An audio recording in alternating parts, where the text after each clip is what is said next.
In this episode, we'll be talking about a possible way to recreate Iron Man's gloves from Marvel Comics.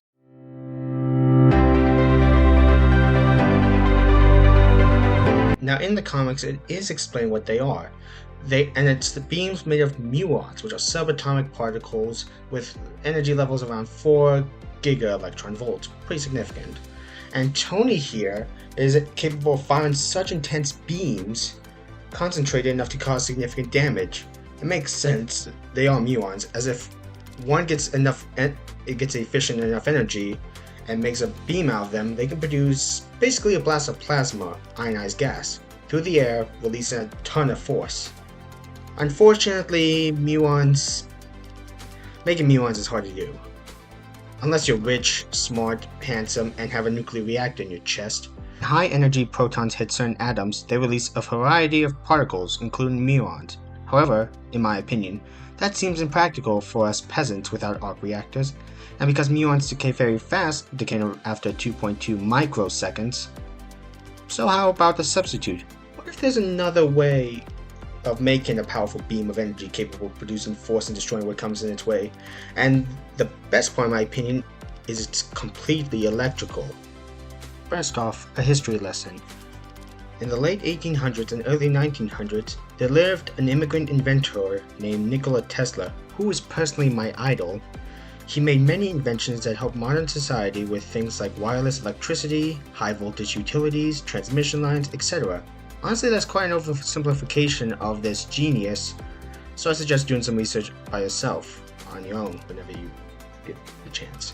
Anyways, during his later years, he was still famous. He claimed to have made a powerful weapon capable of destroying planes miles away. In his words, quote, "will send concentrated beams of particles through the free air of such tremendous energy that they will bring down a fleet of 10,000 enemy airplanes at a distance of 250 miles, 400 kilometers, from a defendant nation's border, and will cause armies of millions to drop dead in their track." Reminder, this wasn't just a quack who just went to the press saying he made a death ray. He was a respected figure in his time, so when news of this became public, many will wonder, where is this death ray? Since it wasn't public, we didn't know where it was. To the extent of my knowledge, there wasn't any demonstrations of these Tesla rays, as I call them.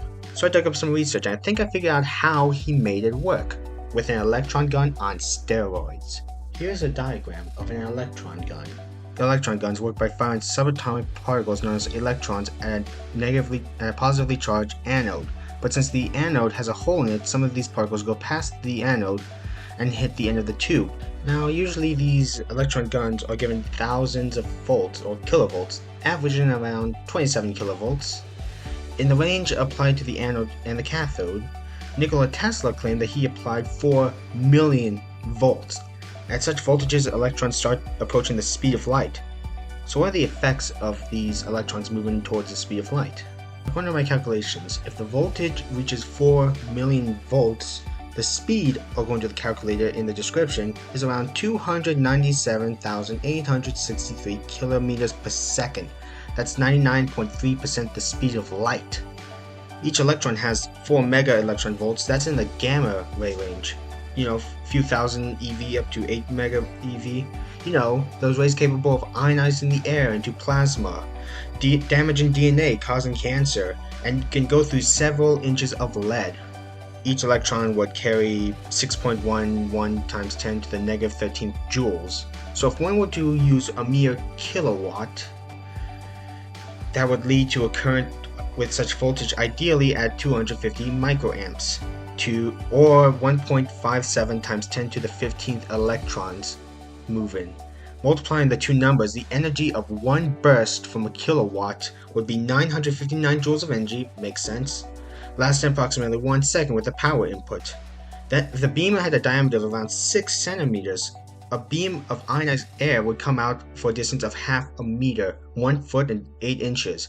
But that's only just 1 kilowatt. According to Stark, his power supply can reach 3 gigawatts. If he fired all that energy in one blast for 1 second, it would fire over 1,500 kilometers And it can get more powerful if you applied even more voltage.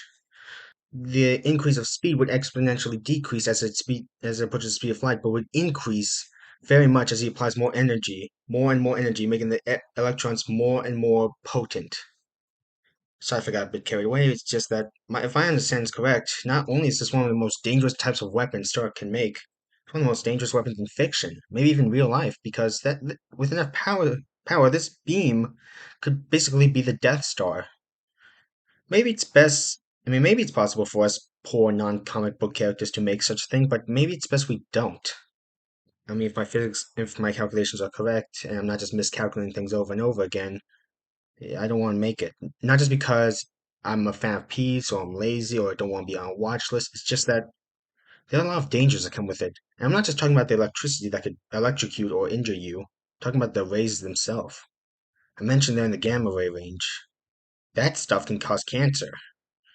That stuff can cause DNA mutations that won't give you a quick death or knock you on your feet, but will give you a slow, depressing death where where your body slowly mutates and eventually passes away. I mean, don't get me wrong, I like the idea of firing a blast from my hand that can destroy concrete walls, but I don't want to risk anyone getting cancer with it. Maybe it's best we keep this weapon in fiction. And let's just say, and keep the notion that he fires beams that don't give you cancer because Tony Stark's a hero. He's Iron Man. He's a superhero. He would never do this to his enemy.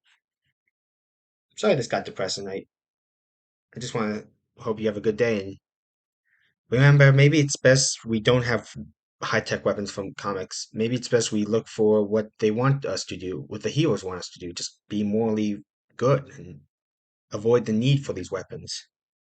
Thank you and have a nice day.